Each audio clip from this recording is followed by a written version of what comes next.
Ideas Original featuring Shannon, Mr. Rob, and Zane. Today we're joined by Dion Broadway, Yes, formerly sir. of Strickly Roots. What's up, bro? How you doing? Everything blessed, man. Just happy to be here. Every day I get up, I give thanks now. That's the way it Hmm. should be. Oh yeah. Every day, every That's the day. way it should be. Yo, so how was it coming out of the Bronx, and who were your musical influences in the Bronx? The Bronx, it was good coming out of the Bronx. We from a Caribbean background, Jamaica. So when the parents left over there, they came over here to, find work and farming, they call it. I was born in the Bronx. So I'm like one of those first generation X's up here. So it was good.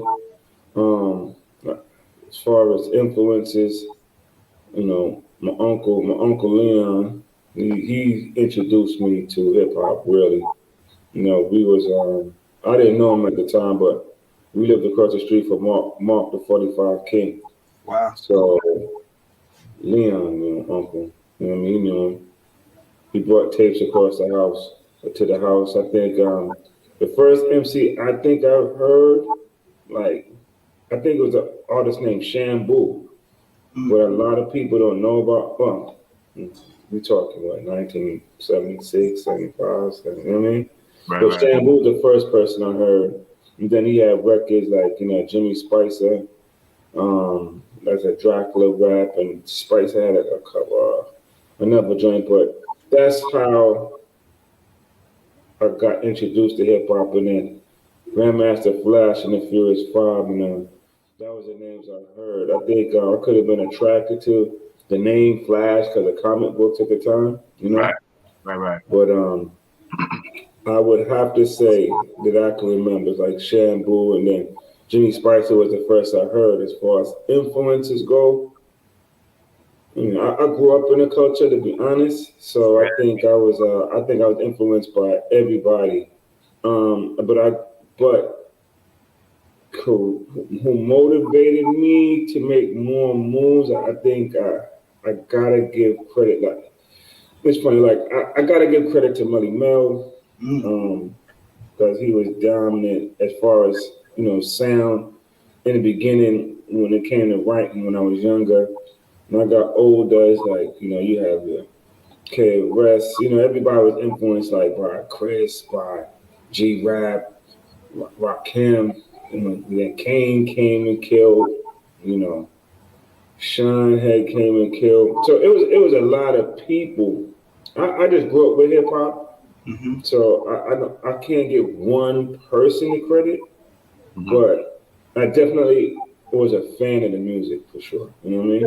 It's funny you named Melly Mel because I think that Melly Mel sometimes get left off the list when people mention like pioneers. And to me, Melly Mel was like, in my opinion, one of the very first wordsmith. Like he was one of the first dudes who kind of took rap, I think, to the next level Right. and began to actually integrate wordplay into it. So to me, it's I'm happy to hear somebody finally give Melly Mel some props. Oh no, Melly Mel.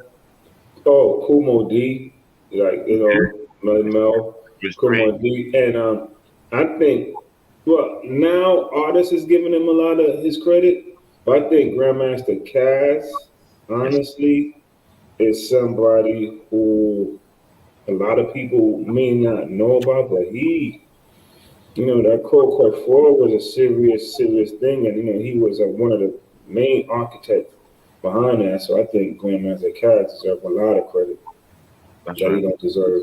There's other people in the mix. That era's a little bit before me, but Grandmaster Cass, because when I was in the valley, like Cold Crush 4, when they battled at the art, I don't even say the article, I'm not sure, but when they did that battle and when they had that love rap, killing it, love rap. Oh, Yeah. Spoonie G. I 40. can't forget Spoonie G. Yeah. Spoonie G, the extreme, because I think love rap. I fell in love with love rap. The beat, boom, boom, boom, bam. That was one of my favorite beats because it was easy to bang on the table at school and stuff like that. You know what I'm saying? That's right. So I definitely need to give Spoonie G his props for sure. Yeah. And then on the back of that, that's when I think they was on Enjoy. So that's when you had Cool G Rap was on one. I mean, not Cool G Rap. You had Spoonie G on one side, and then you had the Treacherous 3 on the other side. You know what I mean? So that's what people used to buy vinyls. You know what I mean? But to get back to the question though, Wacky, like Bull Wacky's is a legend. He's actually like the first reggae producer in America. That's right. With a studio. Mm-hmm. So he's he's known worldwide for that, to being a reggae pioneer. So I grew up in the studio, though it was more reggae music at the time. But being American born, I gravitated to hip hop primarily, though I always was around music. I grew up in like a Rastafarian kind of culture. When I reflect about it, but Wacky's definitely is a pioneer. Shout out to Pop Dukes. He worked with the best of them, you know what I mean? So I grew up in music, to be honest. Yeah, and your Pops even got, he has even music equipment in the Les Paul Museum. Pardon me, what you said, God? I said he has music equipment that he's built back then in the 70s that are now laid into the Les Paul Museum today. Yeah, no, definitely an icon. I mean, in Japan, worldwide, but in Japan, his following is crazy. I mean, Pops is an icon, man. I mean, there's no doubt about it. Anybody who know about music, reggae music, definitely knows about it. Last year they featured him in the Times, and they give him he's getting his flowers while he's alive. I spoke to him this morning actually. One thing, I was a deal on the set. I ain't no nigga. What you said? I wasn't on the set. I ain't no nigga. It was interesting because I was hanging out one night. I seen Jay. That time that's when 93, 94. He was more obscure at the time, and I seen him. I was out Strickly Roots doing this thing, so I was running up and down. I seen him. He was like, I was telling him, that record is hard. He's like, we getting ready to shoot the video in Miami. I said, I'm gonna fly down to that. He's like, just have your people. We talking big, right? Have your people call my people. You know what I mean? And then from there, I just flew down. And it's funny you should ask me about that because there's an infamous picture that floats around. Yeah. With me, Jay, Mike Geronimo. Big, definitely big. And there's another brother kneeling in the front. I never found out who he was, you know what I mean? But I didn't know about that picture until like years after. Yeah, I wasn't really taking a lot of flicks back then. You know what I mean? Yeah, people were in front of the camera back then. Nah, it was funny though, because when I seen it, I think my cousin Bonds had sent it to me because Irv had posted it one time. And like the majority of the pictures I see in the back, I'm like, oh man, I forgot. Some pictures I didn't even know existed. You know what I mean? So that was one. I'm glad I stepped up for that one. That's gonna go down in history, No doubt. That's it. Nigga, Foxy Brown. Shout out to Fox Boogie Brown. Boogie. That's when she was just coming up spitting. That video had a lot of cameos. And the way it was shot through was like, at that time, was like, all right, this is where hip hop is going. I could jump on. This is hot right here. Nah, it was flavor. The production too. The way the production of that particular record was so raw. How they caught the essence of like how DJs would catch it. Like you had that feel to it. And it was an interesting time back then. Because I look at that as a renaissance time because there were so many artists who was spectacular in their own right. So many cliques were spectacular in their own right. And that's when the pen game was important. Having a style was important. People representing where they was from. That was important. It meant something to have the integrity in the game, and simultaneously the West Coast is making so much noise at that particular time. Right. So it was like we was absolutely attempting to be the best artists that we could be because it was so competitive. You know what I mean? Right. When you look at that time, there's so many people who could be overlooked in history if people are not true hip hop heads. You know? That's right. And you had a lot of one-hit wonders back then too. So every people kind of filled in and came in and left, and you don't even hear about them no more, man. Like I used to like Casanova Rudd.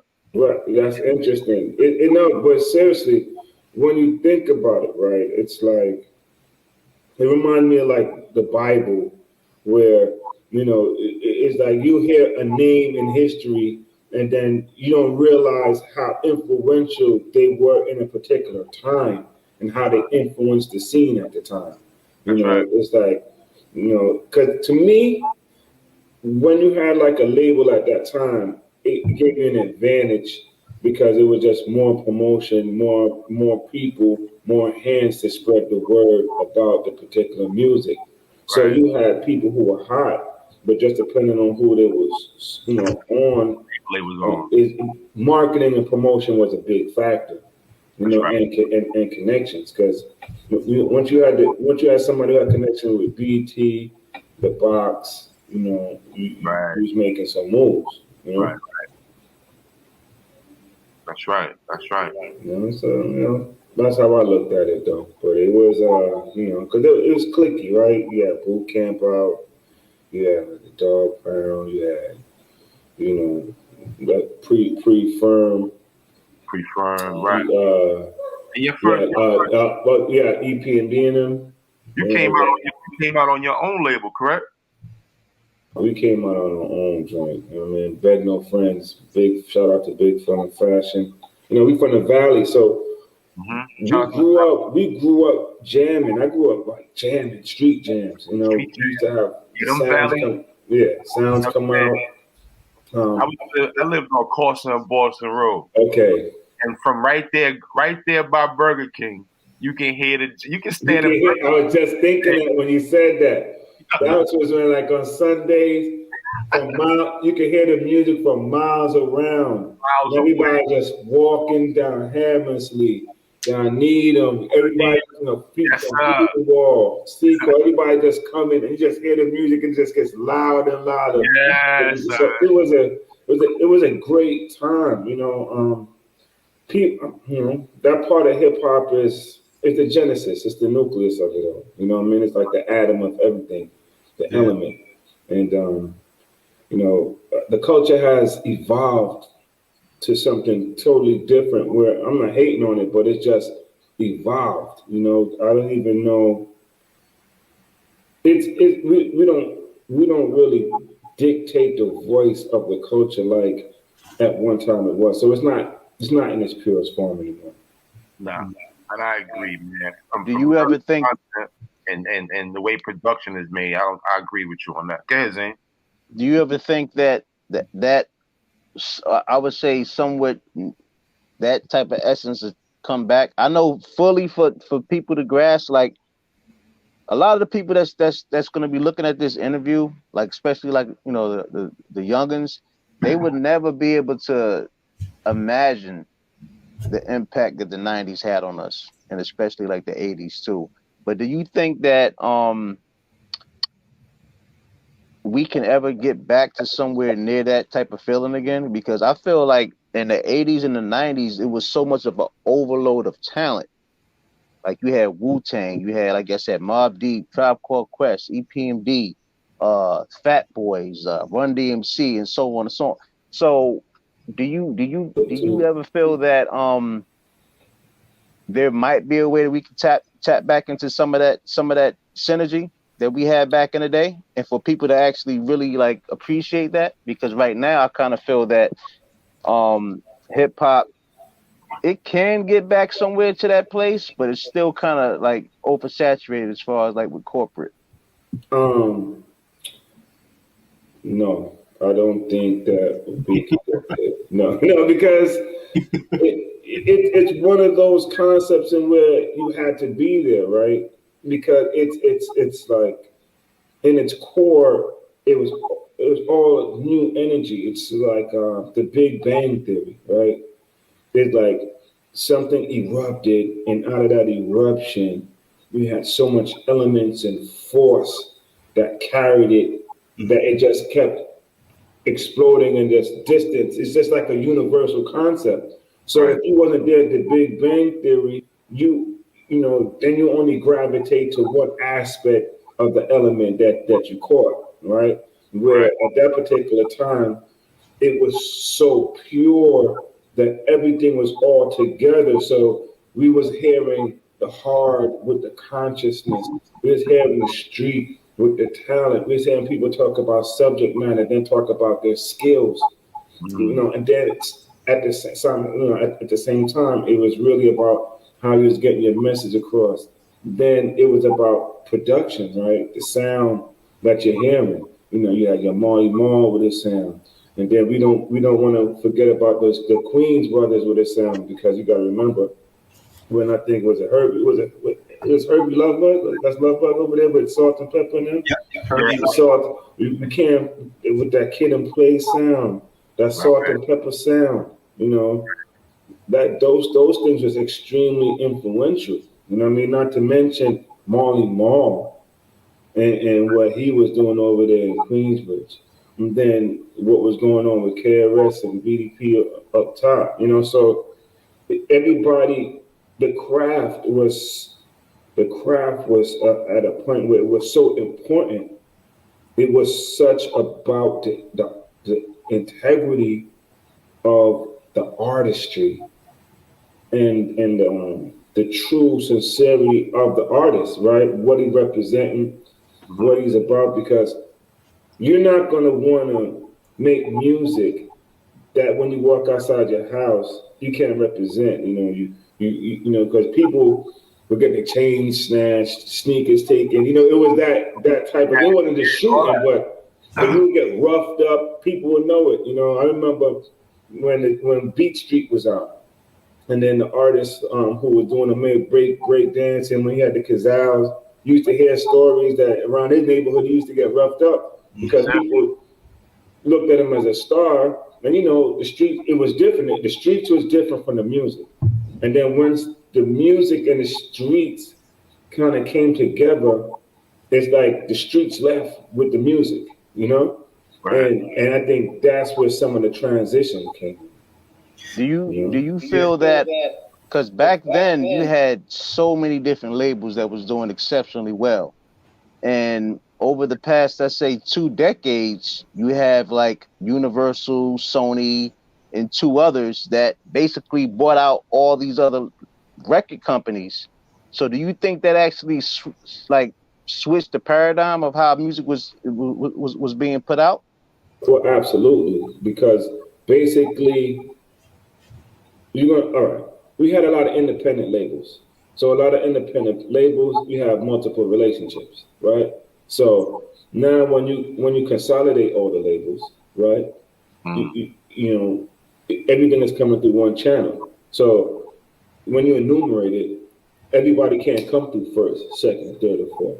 Right. So then I could skew it. I could influence it. I could be like, well, you're my child. He's my friend's child.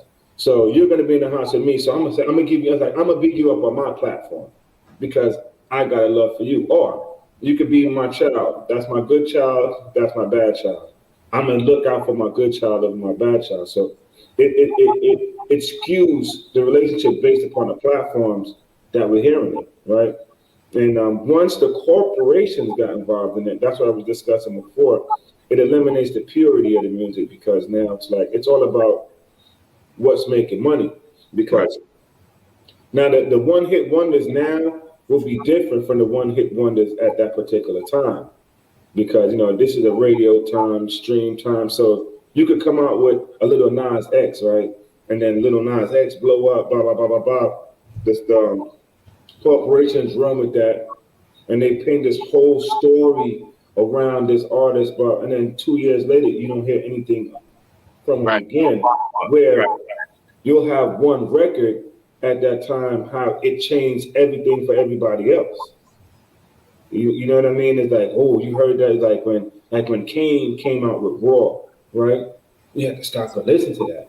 When you had Snoop Dogg and Dre come out with was it Deep Cover, right? Right. These is like singles, or when Joe did FloJo as a promo on the radio.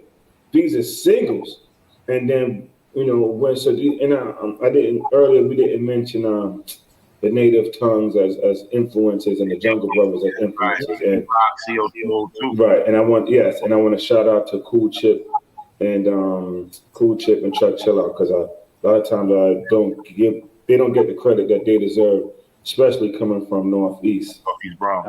Bronx, where we come from.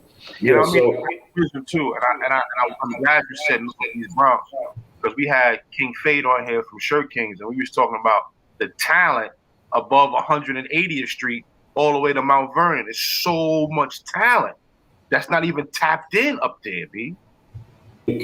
for the most part, that's based upon the lack of industry influence at the time. You know what I mean? Because like Manhattan, Brooklyn, Queens, those are where those younger CEOs is coming out of, like, to me. Like, your Russell, your Ty, Right.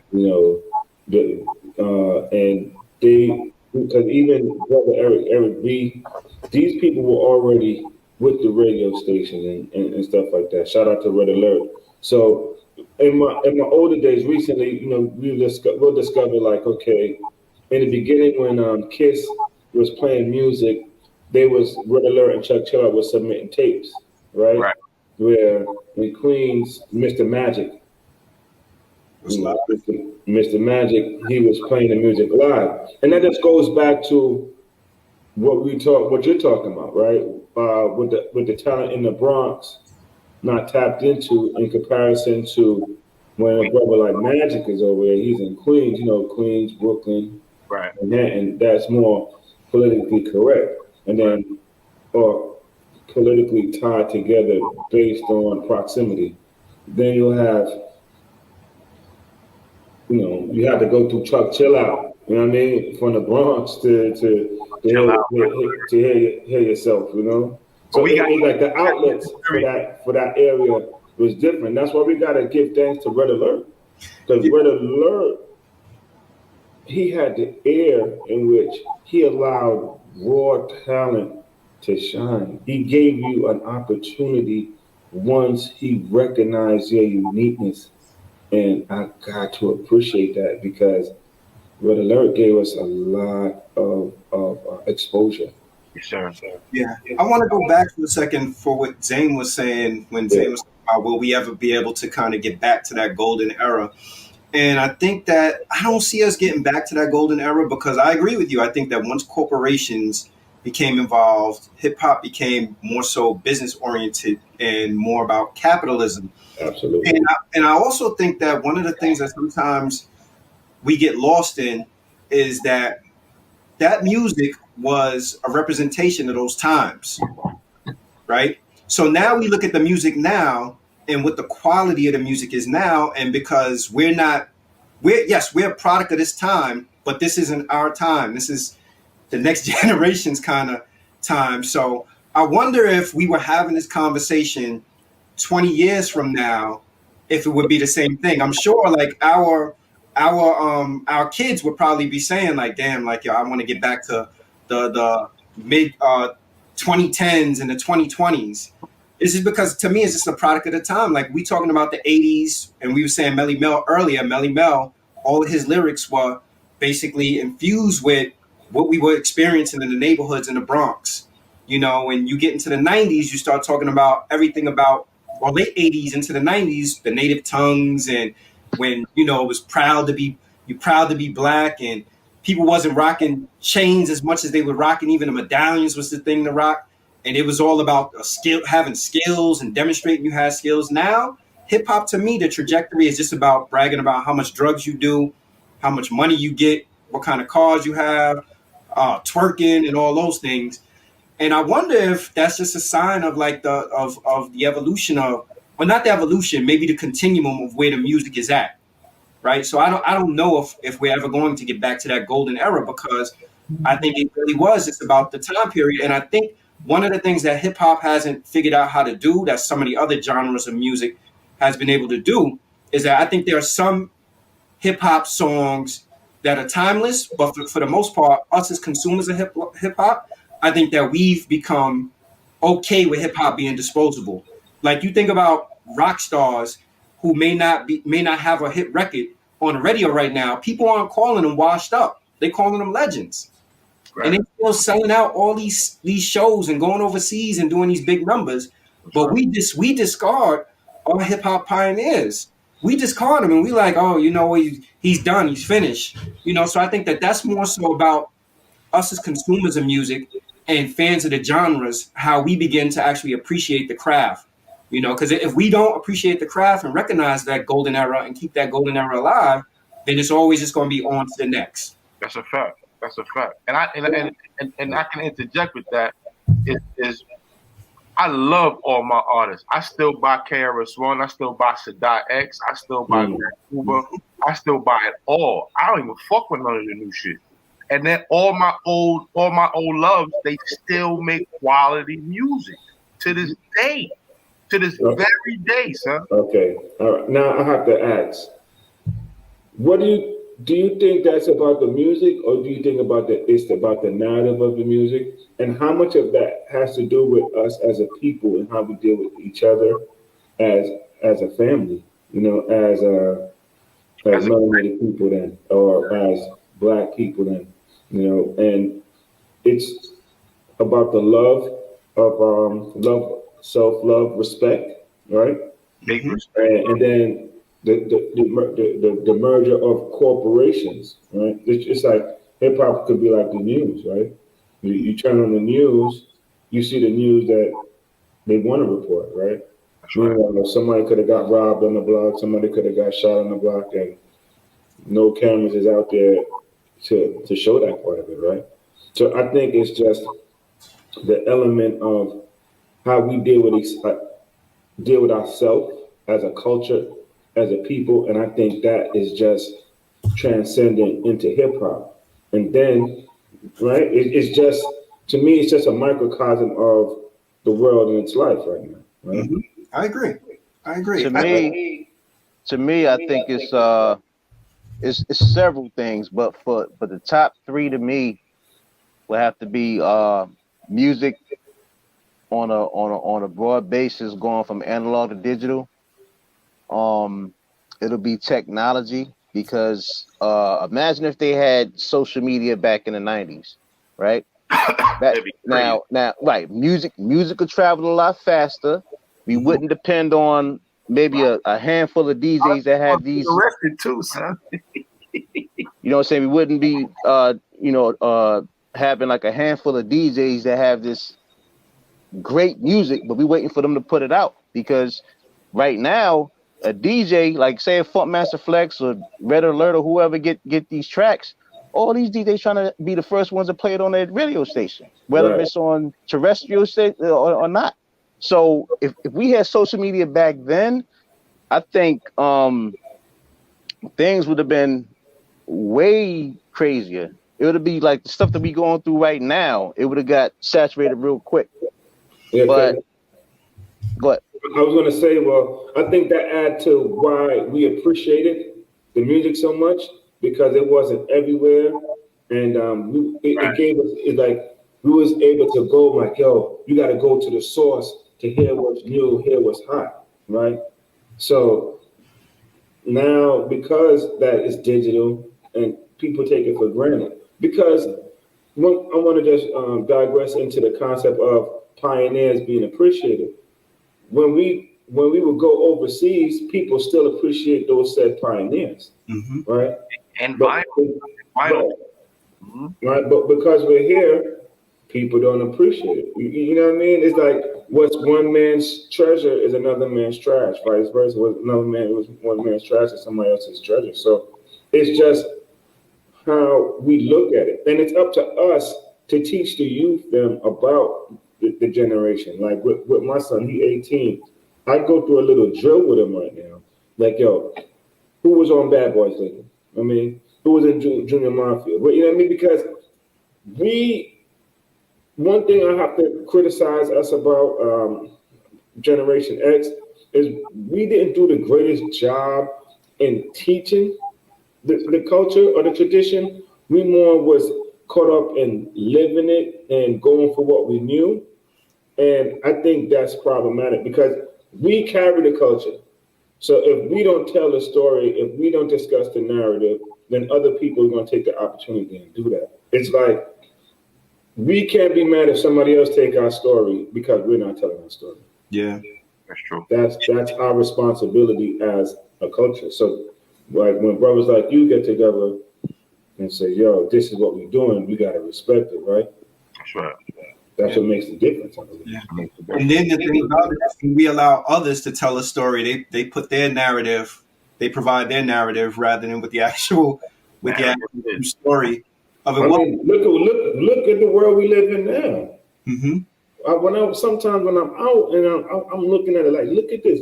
15 months ago, this wasn't our world. You know what I mean? So everything that we hear as far as information, how do we know what's true and what's not true? I mean, let's be real. What do we know? What do we know is fact? What's facts, right? Yeah, right. That's true. Who do we trust with this information that they're telling us, right? Mm-hmm. Right. We fall away from the essence. So we just got to now, we just got to get back to the essence of who we are as universal beings so we can tap into that power. Because right now we really by ourselves. You know what I mean? Yeah. Because I'm gonna just kind of veer off, but when you think about the information that we have and where we got it from, we can look into it and see it's very limited. Television, church, school, politics, right? And those narratives have been controlled for a very long time. Mm-hmm. Right. So it's like now that you go to school, you pledge an allegiance to a flag. Now, when I look at it as a grown person, I look at that as indoctrination. Even American history, that's indoctrination. Mm-hmm. So what they're doing with the music, you know what I mean? Fast forward, they're indoctrinating the music. It's the same thing that happened with rap. With rock and roll, with R&B. History is repeating itself. The trick is digital, right? We could be like, oh, we see a problem, we're going to address it. We can have this type of dialogue and bring these conversations to the table so we could associate everything with one another. Because when they teach us things episodic, right, you don't see a timeline. So that creates confusion, right? But when we could give you a timeline and make sense of what was happening along the way, then we have a stronger understanding of what happened. Right. You can refer back to it and do your own. Yeah, because you going to school, you're hearing about Christianity, you're hearing about dinosaurs, you're hearing about Christopher Columbus, you're hearing about slavery, then you're living in a particular time. When you're young, how do you put that time frame together? Right. It's not like they be like, well, this came first, then this, then that. They tell you Christopher Columbus discovered America, right? Then you get older, well, he never really came to North America. Then why y'all telling us all my years that he discovered America if y'all already knew that he didn't discover America? It's like, so when you really base certain things, all right, boom, I grew up with Rastafarians, right? And grew up with Christians, right? Now, we have in the Ross saying, Bun Babylon, Bun Pope Paul, but I don't know what they talked about. I'm like, well, my grandmother said, praise the Lord, Jesus, blah, blah, blah, right? Mm-hmm. But then when you fly up in the plane, they tell you heaven, I flew when I was early. They tell you heaven was in the sky, hell is under the ground. Mm-hmm. Once I went up in the sky, and I was like, yo, I don't see heaven's gate. I don't see a sign of heaven. So now I'm confused, right? That's right. Then they tell you dinosaurs used to be here. So this is controlled confusion, bro. You know what I mean? And we see that in the music, right? You mentioned prior, all the older heads still make music, right? But you don't hear them because the corporations don't see the money in that. Mm-hmm. So basically, they're controlling the narrative of the music. Right. You see what I'm saying? So it's like now we got to go out there and go dig up and go find music and stuff like that. You know, I'm gonna say something that I know I'm running, but I'll say this. I miss 2000, like from 2000 to like 2015 music. I missed that whole era because I was thinking the music was dead, the mumble rap, this, blah, blah, blah. But now I'm looking, this Rock Marciano was out there killing. You have all these, you know what I mean? You know, it's like, there's a lot, yeah. So right now, I'm catching up. I'm excited with the pen, but look what happened. It's like, because of the radio, right? And I'm not buying mixtapes and not stuff like that. It's like, I'm just like, the music is dead, the music is gone. But I'm just viewing it from a radio level, from the access that I have and the information that I have for who's putting out music that I would be checking for. Yeah. Right. Now it's like, because of fans in them in Buffalo, they're like, ooh, you know, because of boom bap, right? When I heard the beats, it's the, you know, to me, like the Griselda music is the beats. And it's like, slow and the beats. So, you hear these beats, and then you hear the spitting, and so now we trying to relate who sound like what, blah, blah, blah. You know, meanwhile, when the essence of people in New York at that time trying to sound like everybody else. Yeah, the South and all that. Yeah. I mean, but why? Because it's being dictated and controlled by different people. So when you have people dictating something and you want to be a part of it, you start to change, you start to adapt to the new thing so you can be a part of something. You can be a part of it. Yeah. And that's where the danger starts. But if it was a fair race, right, we have an outlet for everybody, and then we could pick and choose who we like. You know, but you don't get a choice. It's like bread, right? You go, you like this particular bread, but then the company starts putting the bread out, right? What you gonna do? You gotta go, so you gotta look for something else to stop eating bread. You know what I'm saying? So it's that type of thing. I just think when the options become limited purposely, then you run into situations where we run into right now. Yeah. Right. So. Interesting enough you say that, because you would think with the internet that we would have more access and we would have more availability and exposure to other things. Plus, with radio kind of being on its way out, like radio is not what radio once was. But I blame New York radio for destroying New York hip hop. Like New York radio, they really did a number on it. And a lot of people throw it on the back of Ebro at Hot 97, but I don't think he was alone in that. I just think that New York, they were afraid to break new artists, and they played everything. They jumped right on the bandwagon. But the South, one thing I could say, I say also, like now I live in Connecticut. I spend a lot of time going back and forth to Georgia. And you look at where other states you go to, their radio format, it's far more, you know, there's far more variety on it. Like to me, New York, there's like probably 10 songs in rotation that they play every hour, just in a different arrangement of them. But you hear the same 10 songs all day on the radio. You know why though, right? You know why, right? Go ahead, Zane. You go down to Manhattan, all them damn labels headquarters right down there in Manhattan. They not down in Georgia. They not in no other state. Right. That's a fact. See, that's where the money coming, right? The corporation, that's where the damage is done, because New York is the Mecca.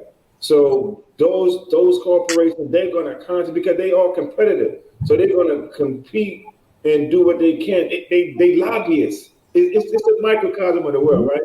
These corporations are lobbyists.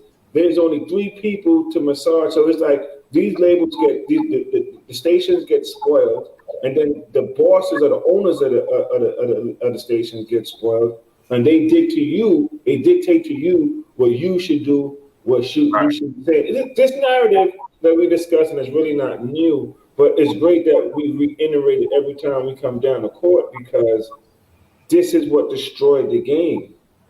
Right. Lack of choice, lack of options, gatekeepers, right?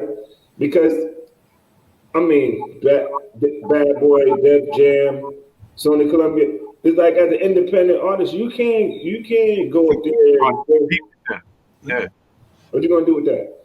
And everybody's spending millions of dollars, and you coming with your $100, your $300 budget. You got to go to the college station. And even right now, to the point that you made about digital and DJ, but at this particular point, everybody's vying for your time in the digital world. It's like I can't listen to everybody who I want to listen to in this time because everybody's battling for your time digitally, right? You Yeah. got podcasts, you got your radio, you got your Spotify, you got your Apple Music. I mean, we got TV shows. Like, how much time of the day could you sit down and listen to all of this content that out there and then still live your life? That's true.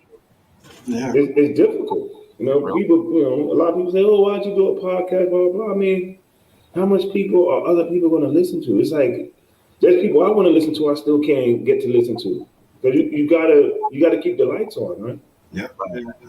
Yeah, the game is very oversaturated. One of the things I wanted to kind of change the subject about is that you started a clothing line, Meoshe, back in the days. How did you get that started? And what kind of what information would you have for someone wanting to start their own fashion clothing line today? All right, that's my brother Lennox. Shout out to Lennox, right? Okay. That's Lennox. Lennox. Basically, we was doing tailoring all the time up at 241st. When my father had the studio, my brother used to make pants, right? Then we incorporated making pants, making shirts, and suits. We ended up started printing MCM. So we known for linen suits. We was making outfits for the majority of the dance hall MCs, dance hall DJs at the time. So with that being said, when bro went to California, he connected with rough wear, and with the knowledge and information that he had from making clothes. And I run up at 241st of Hollywood Fashion. He brought that information to California. He collaborated with Ruff Wentworth. They was doing rough for a while, and L decided to branch out and then do Meoshe, and that's how that started. So it's like making custom pants to making custom suits. We running a business up there in the Bronx. Bro went to Cali, got with Wentworth. They did the rough, and then Fams broke out and did Meoshe, and started with t-shirts at first. Then we started outfits, females outfits, athletic wear. Then we went into the denim and outfits and sweatsuits. And how that went, like in order.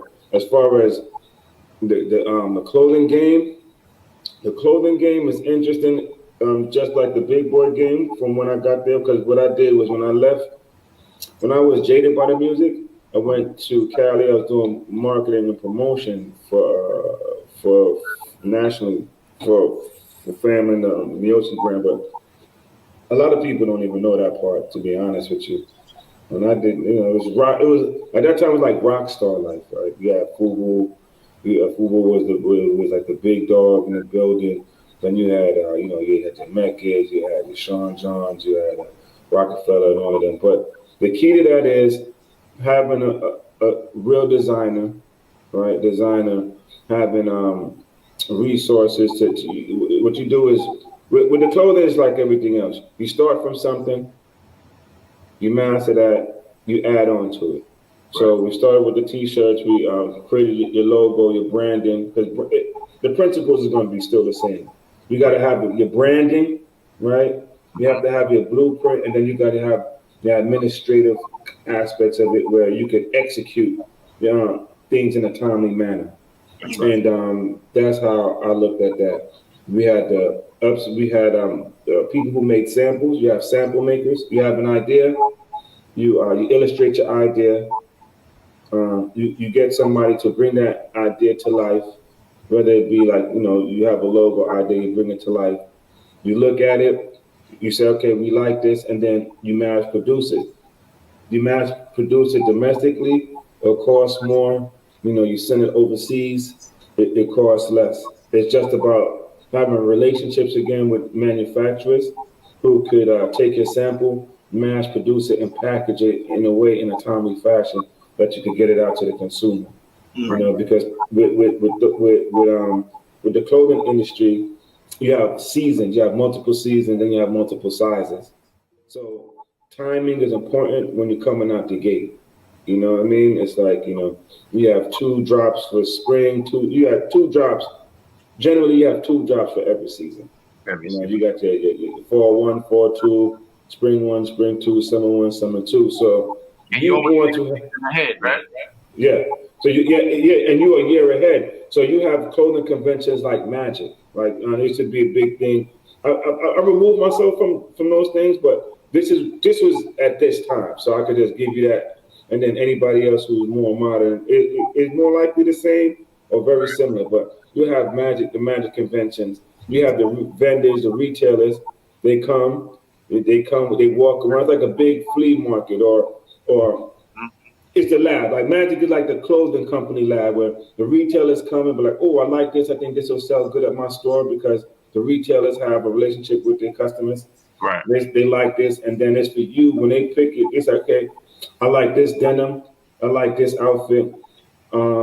They need it at their particular place at a particular time. And then you want to be out the gate when they need it so they use the square footage. They use the square footage that they provide for you as a clothing company, right, to get your product out to the people. You know what I mean? So it's like it's the same. The business principle is the same. You got to have your branding, you got to have your marketing, but your product is important. Timing and when the drop is important. You know. Right. Yeah, Zay. But that Meoshe stuff was it was a whole different era because we left East Coast, West Coast, and I created a lot of relationships over there like that. So you was running into a lot of the same people at that time. It was an interesting run over there, man. That Meoshe stuff was big. We used to have a tour bus. It was like rock and roll life. You know what I mean? Yeah, man. It was rock and roll life, and it was good to see like all the young brothers coming together and branching out. But to me, another thing, once corporations got involved in it, the big boys came in and they do what they do. They do what they do. Now you see, look at it. You see Sean John as we speak, 2021. Puffy soon Sean John, right? Yeah. But you see what I'm saying? So it's like I saw that. I said, "Oh man!" But it just shows you how the game goes. Like you lose control at a certain part, and then at times we as a consumer on the bottom of the pyramid don't realize how the relationships is built. So a lot of times people attach their names to things, but they really don't have any ownership. But because their name is affiliated, you make money off of your name. And then when that relationship comes to an end, then everybody starts to show their true colors. Then it's a free for all. You know what I mean? So to be honest with you, the key word is ownership. Own your masters, own your brand, own your label, own your logo. Keep it yours. Yeah, but I tell you this, it sounds easy and it sounds good, right? But they're not gonna just pick you up when they feel like you know too much. Because the key is this: if you know as much as you know, you don't need us. You can figure it out on your own. Right. We're gonna go out there and get somebody who we gotta brush up, dust off, tell them what they want to do, and they're gonna listen. You know what I mean? Because if you know too much, then you're gonna give us too much talk. You're gonna want points. You're gonna want what you're supposed to have, and we don't have time for that. You know what I mean? Like you want me to treat you like my child, and I want to treat you like a client. You know what I mean? And you're there for the love. That's why I was like, yo, when you go to these things, huh? No, go ahead. No, I'm just saying. So that's why when you go into these situations, if you're not organized to demand what you want and with your own value, then a lot of times you got to accept what you have, and then you sacrifice a portion of what you're doing and trust yourself and your skill to get you past a certain point. Right. Now, I'm definitely glad you said that because prime example is the great story that Percy Miller did, aka Master P, when he said that Interscope offered him $1 million. He said, damn, when Jimmy Iovine offered him $1 million, he said, damn, if this guy offered me $1 million, I could do it on my own because it's definitely something that Jimmy Iovine saw in Master P as far as his marketability, his music, his movement. So I'm very glad that Master P was one of the few that actually turned down money like that and actually took the time out. Yeah, I mean it'll take a longer time, but at the end of the day, Master P definitely had made the right decision to turn down that $1 million, because he might have made 400 million, if not more. He's the blueprint. So Yeah, it's like, but people may not revere Master P as they revere like a Dr. Dre, right? right. You know what I mean? So it all depends on your knowledge of what it's all about. You know what I mean? Because to own it, you have to start from somewhere. You can't own something or demand something if you need help to get to where you need to go. So that's the trick of it all. It's like the vulnerability in the situation as a person or as a company. The more you have to bring to the table is the more negotiating power you have to work with out the gate. And everybody is not starting on the same level.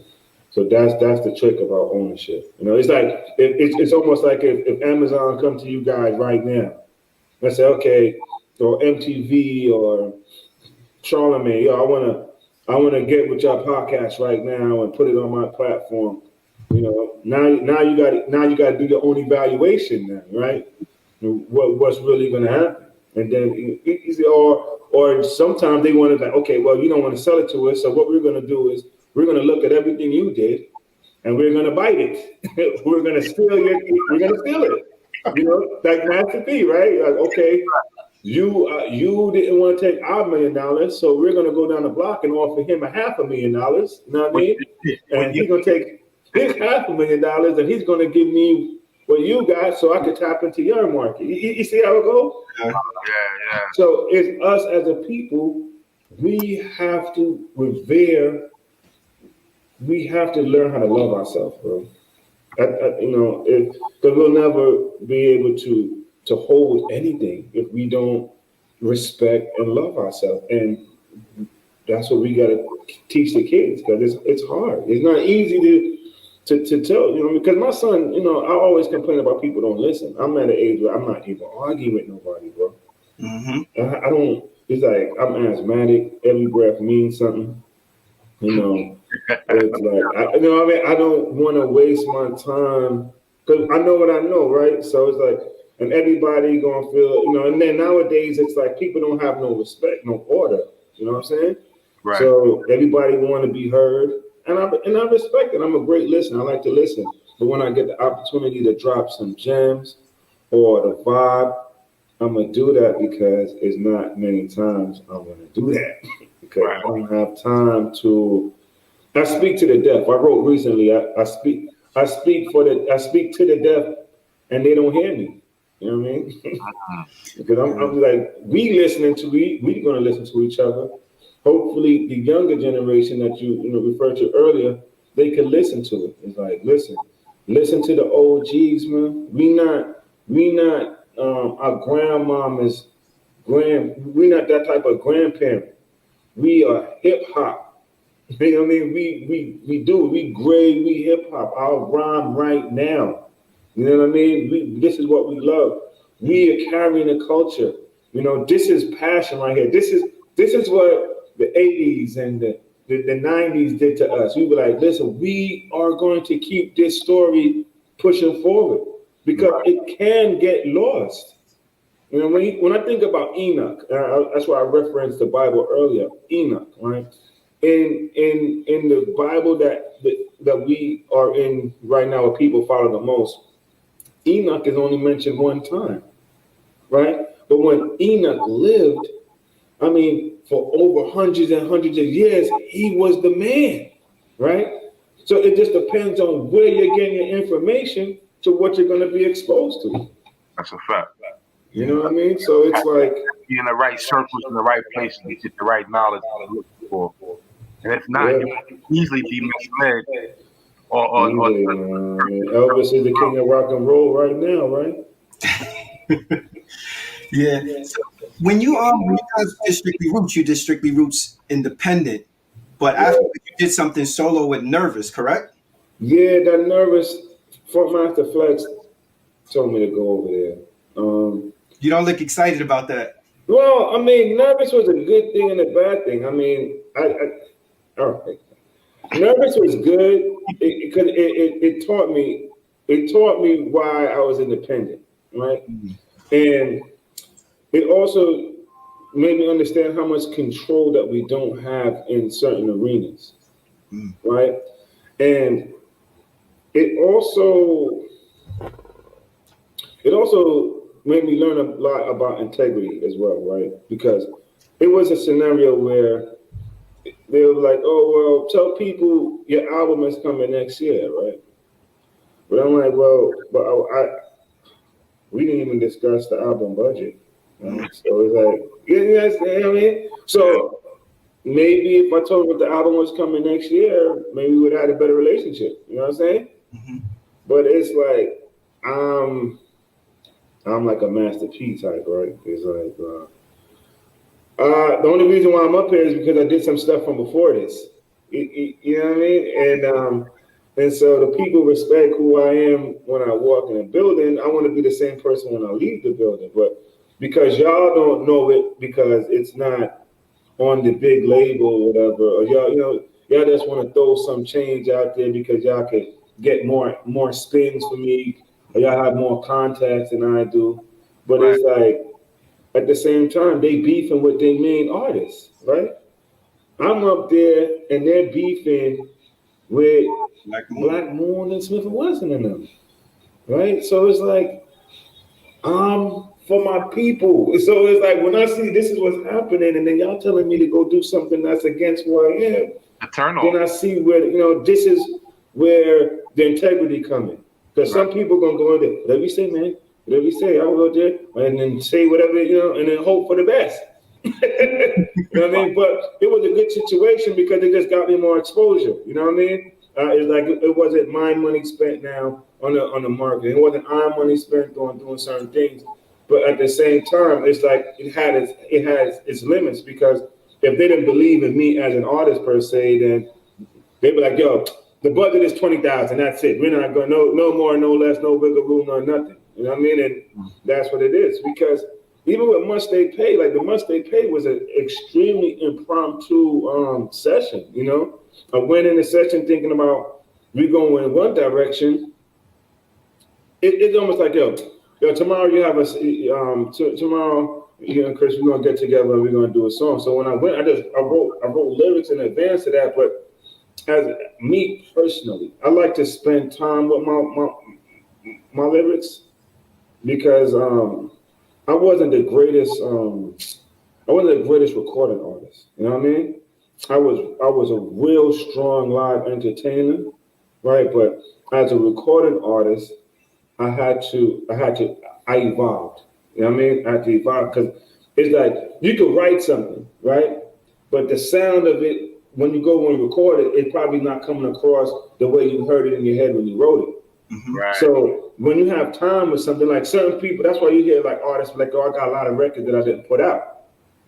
You know what I mean? But Much They Paid wasn't really like that. Much They Paid was lyrics that I used my style, that I banged it out at the time, because it's like I understood the opportunity that was at hand, right? And I was skilled enough, and I had the talent to do it. At the same time, it wasn't like, a Michael Jackson record where you had 4 or 5 mixes and you sitting down. You know what I'm saying? It's like, yo, the house, the club. This is what it is. We getting ready to go knock this out, and you know what to do. You know what I mean? And so that's why, as a record, so it's just very interesting. You know what I'm saying? But some people will be like, "Oh, that's my best record," but to me, it could be my best record, but it's not my best recording. You know what I mean? Because I look at like Enjoy Yourself. Like Enjoy Yourself, to me, that was a hell of a recording. You know what I mean? Because I was able to display myself more. Where I could show my skill versus showing my talent. It's like it's similar but not the same. Yeah, it's interesting you say that. So how did you put that together? Well, I know it all right. It was a multi-tiered relationship, right? Fam was already up there. Mad Lion was up there, right? Mm-hmm. Boom. But at the same time, it's like, my shorty and stuff was work. He did. I knew Chris through his wife, right? Because my shorty was doing her hair. So it was like I was Strickly Roots, that's KRS, we was there. So we spoke about collaborating, right? And then because of the relationship, right, with Nervous that KRS had at the time, it just made it that much easier to be like, yo, okay, we're gonna book the session tomorrow. When we gonna do it and knock it out, right?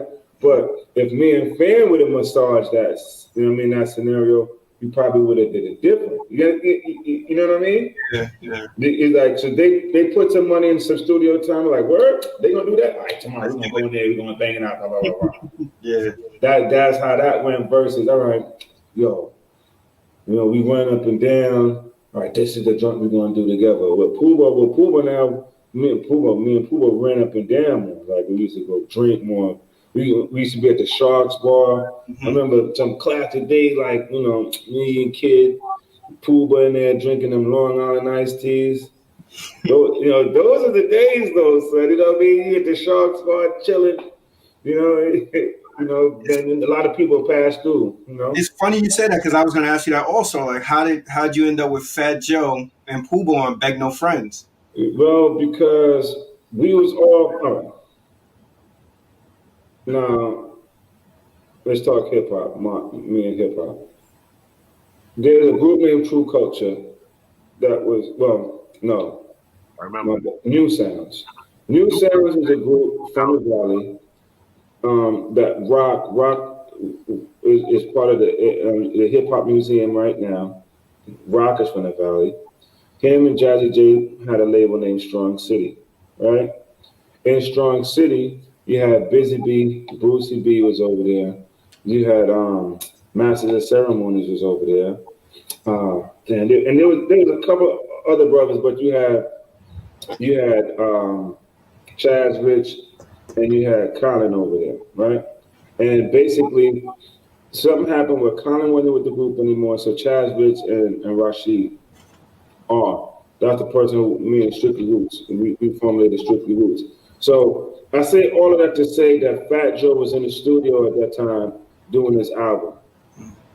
And so we had a relationship because we were up there doing music at that time. Well, I wasn't. I was doing some writing, and I did a collaboration on the New Sounds album. But we was up there during the Strong City time, New Sounds time. So people was always coming through. That's why I was able to meet Showbiz and AG.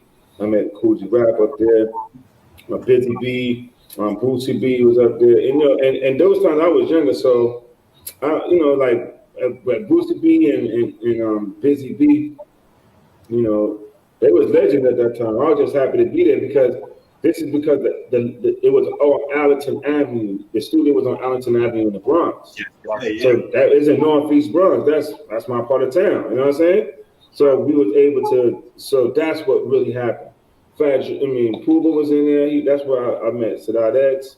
That's where Brand New Benz, right? They Lord Jamal. They started their work up in there as well. So we was doing work as artists all in the same place, and they did because my work was done in the studio in Jersey, my pop's joint. You know what I mean? But that's how we familiarized each other. And then we became familiarized with each other. And then there's political endeavors after that. Where did Chill Will come from? Well, Chill Will was with fashion because see, with the label, with the French Connection label, it was Biggs and Rohan, DJ Fashion. DJ Fashion, he did a lot of stuff. He used to produce for he did the 3 joints. He did the New Sound album. He did the Strickly Roots album. He did the True Culture album, right? True Culture was on Cardiac Records at the time. They did Rude Boys Come to Play, and but they had the True Culture. They put me on their album as well, and New Sounds. I was on the New Sounds album. So I say that to say that's when the mixtape culture was around. right? And everybody was doing mixtapes and stuff like that. So we built a relationship with Chill Will, especially him in fashion. So it was just a nice gumbo to come together because Beg No Friends actually, the original Beg No Friends is on the album, and the Beg No Friend that everybody know is a remix. You know what I mean? Because the first single that we put out off of the Strickly Roots Beg No Friends album was the Duck the Boys in Blue anti-police brutality song. You know what I mean? And it's interesting because the psychology behind the music that we was making at that time was Bob Marley music, Marvin Gaye music, right? Signs of the Times music that will last forever. Where I feel like the Beg No Friends remix song was it was a mood. It's like this. It was more of an attitude, right? But this is how we feel in a certain scenario. It's not like every day you don't feel like, man, I'll throw somebody off the roof or I would do this. But that's when you're in a particular temperament, right? You have good, bad, and ugly. So that's how I look at it. So that's how we got together. We was all in the same studio that in that one era when everything was happening. I met even Diamond D. I met up there. He's the one who actually did the Enjoy Yourself beat, though he didn't get the proper credit he deserves. Wow. Yo, will you remember BDP? What is that? Will you remember Boogie Down Production? No, I passed by. I think at one time I was like I'll be like I was affiliated with BDP. Okay. You know what I mean? I think this article kind of messed up that relationship because in the source, right?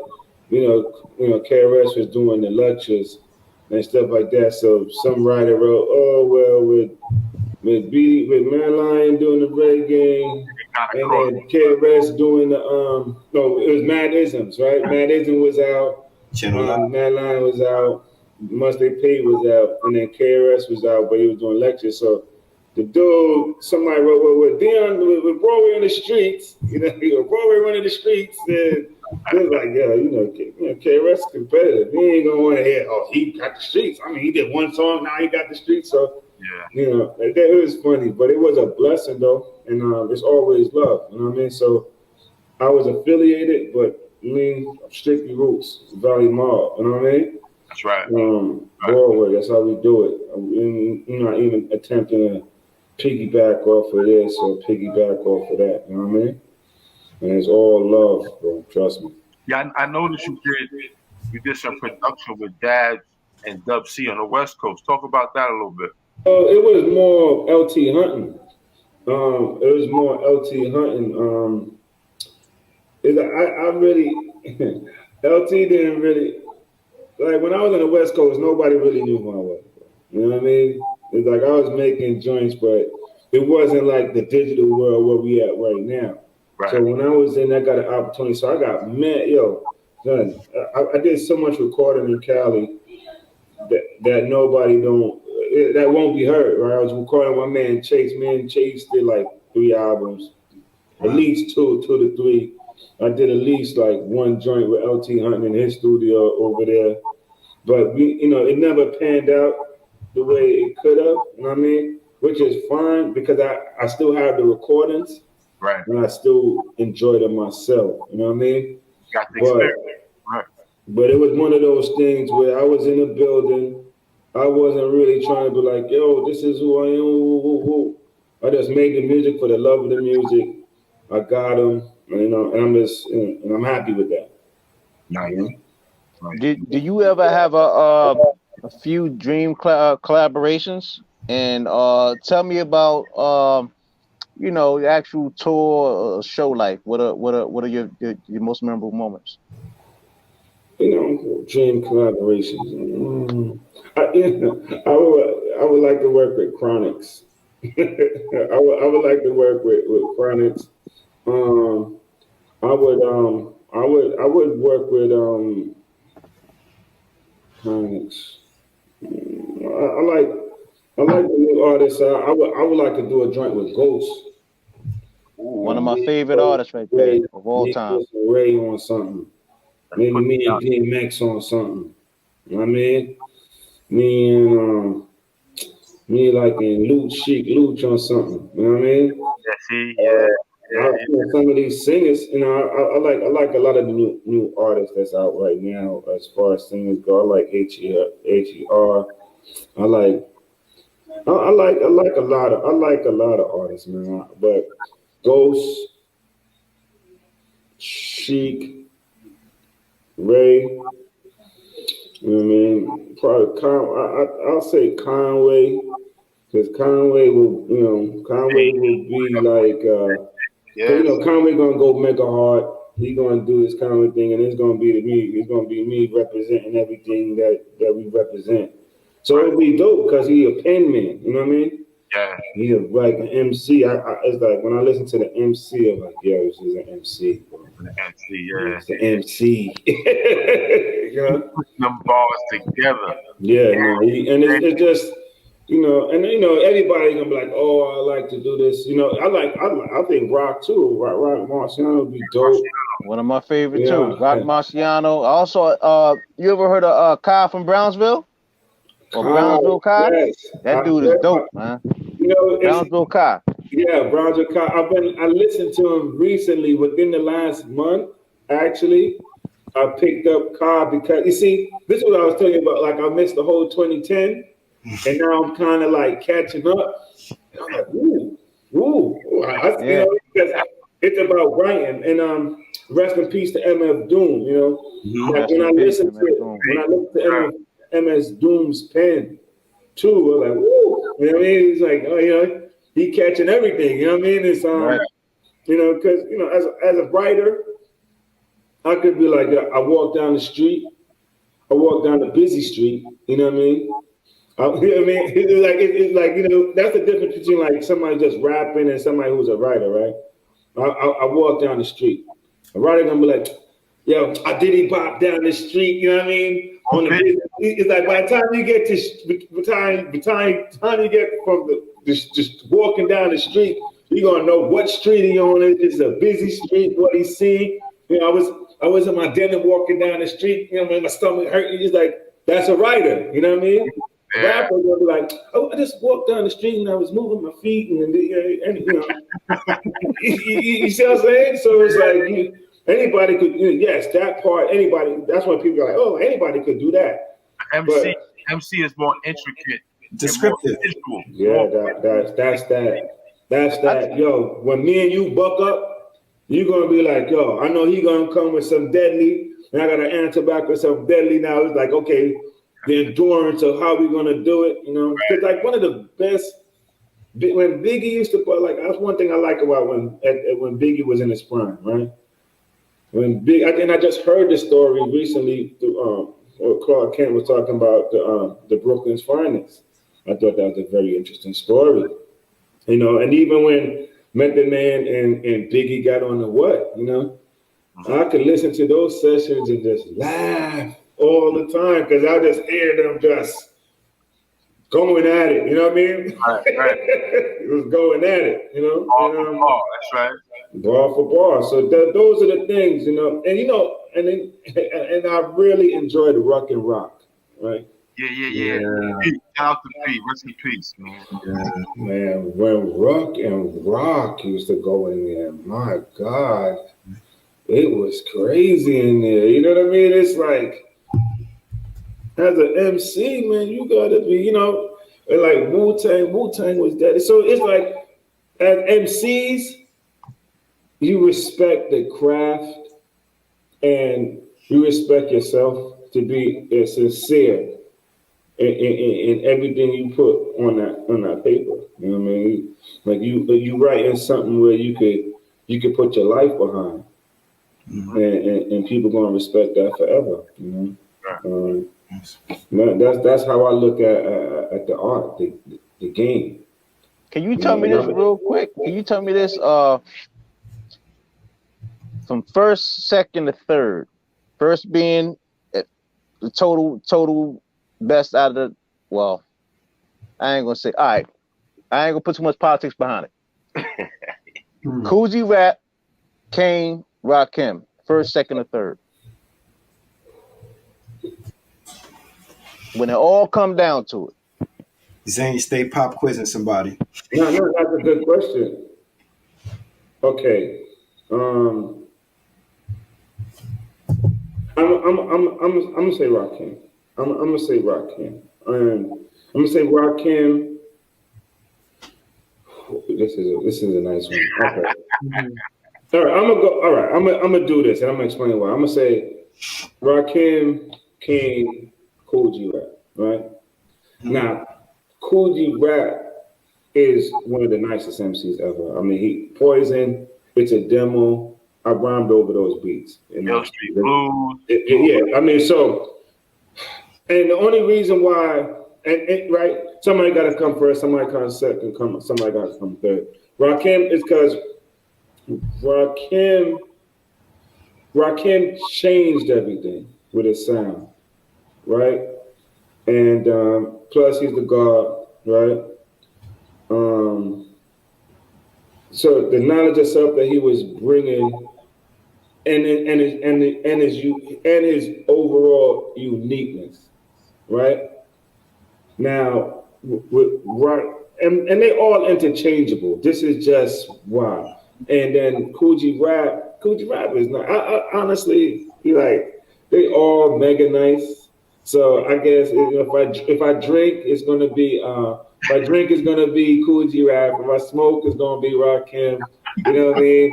If I'm sober, it's gonna be King. You know what I mean? It's just a move because they all are nice. Because when you think about that pen, it's a demo, and the bit that G Rap was putting down, it's just that I based it on the longevity, right?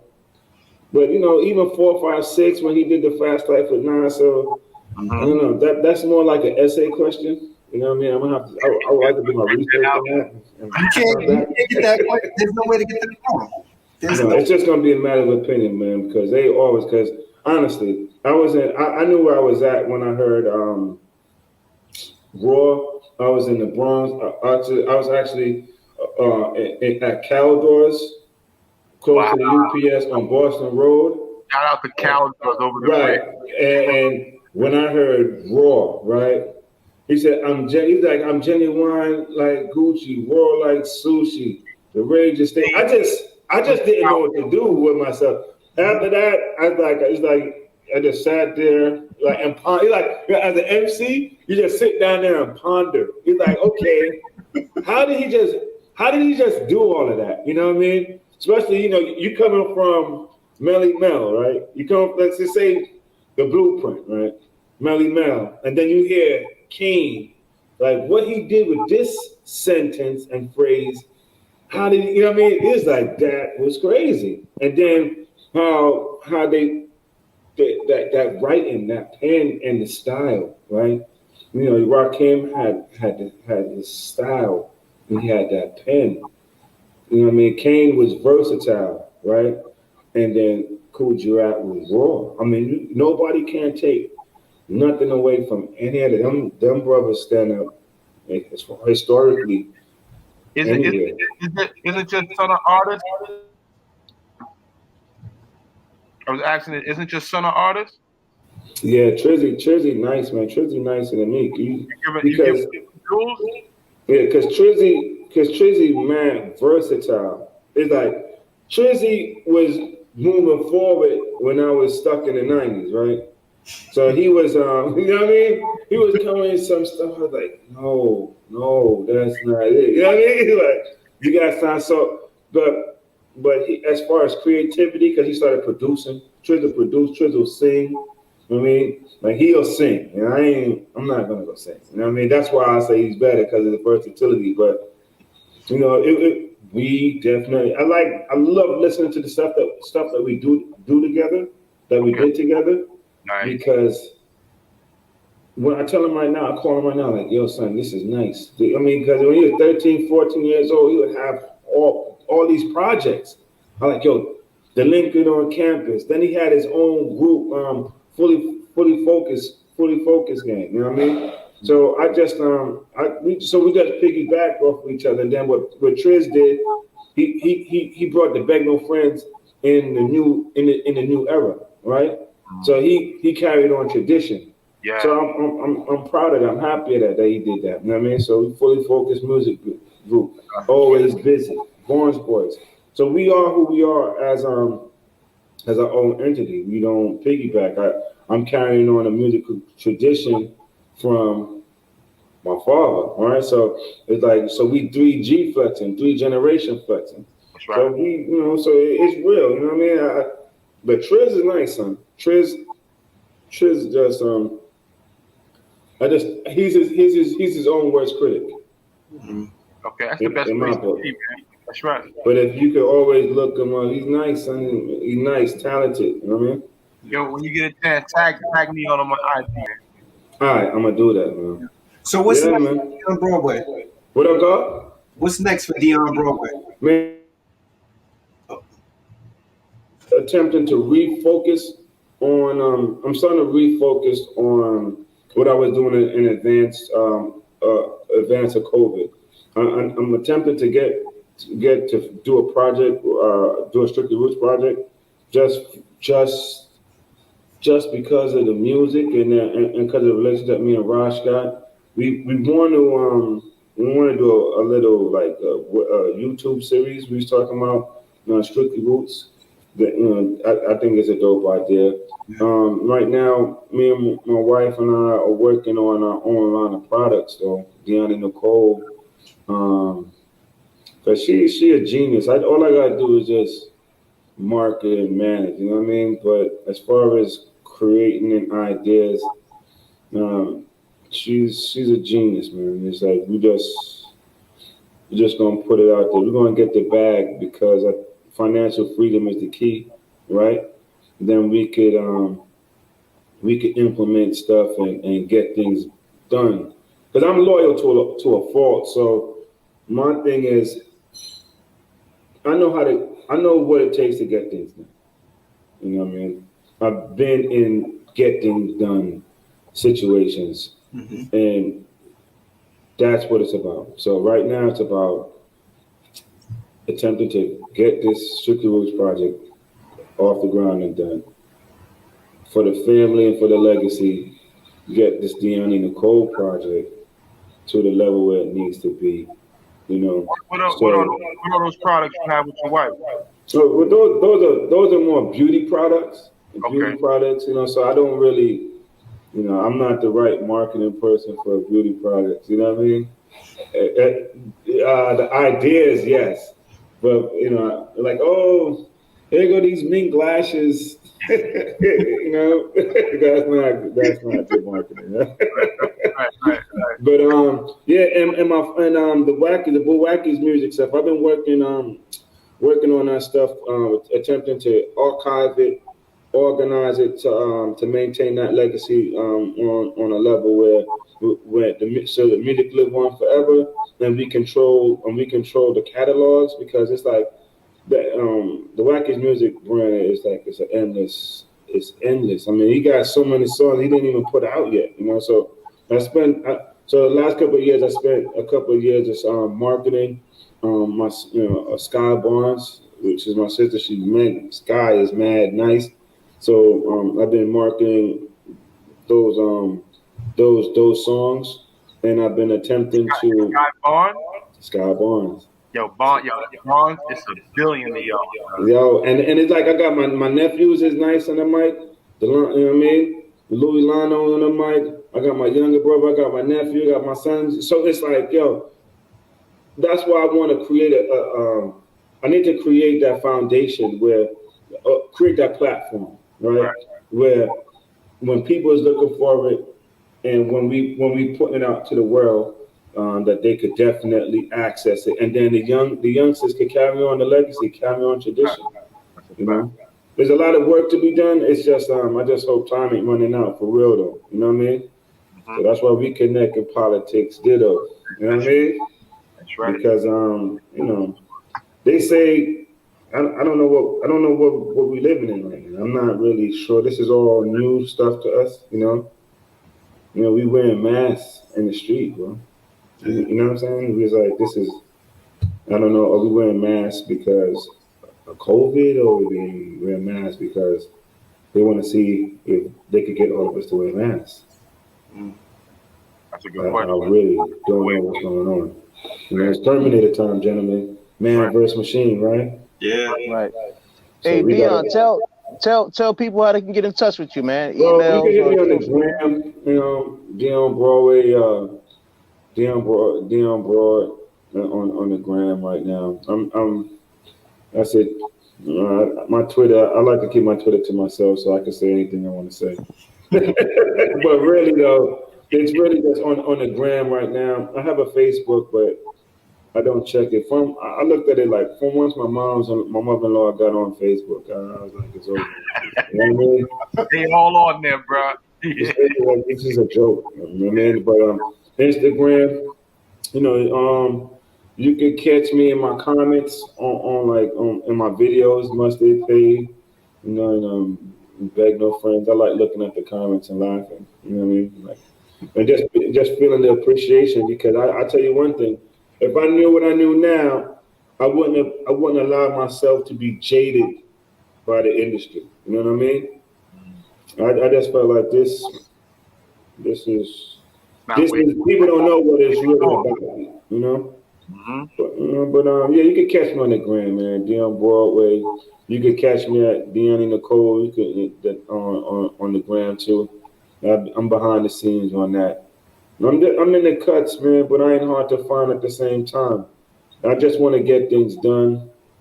I fell back for a minute, and within the last 3 years, I just been making like little moves to solidify certain things out. But I really wanted to push certain things legacy wise. So I really fell back and tried to get this my father stuff in order, that Bo Wacky's music stuff in order. I think that being a foundation, I feel like that's a big monolithic task to handle, you know, because my pops is still an artist. You know what I mean? We all artists in our own way, so we're not gonna move unless we feel like that's the song for us. You know Yeah. what I mean? Right. That's right. That's about that though, man. But everything is blessed though. I want to thank y'all for having me.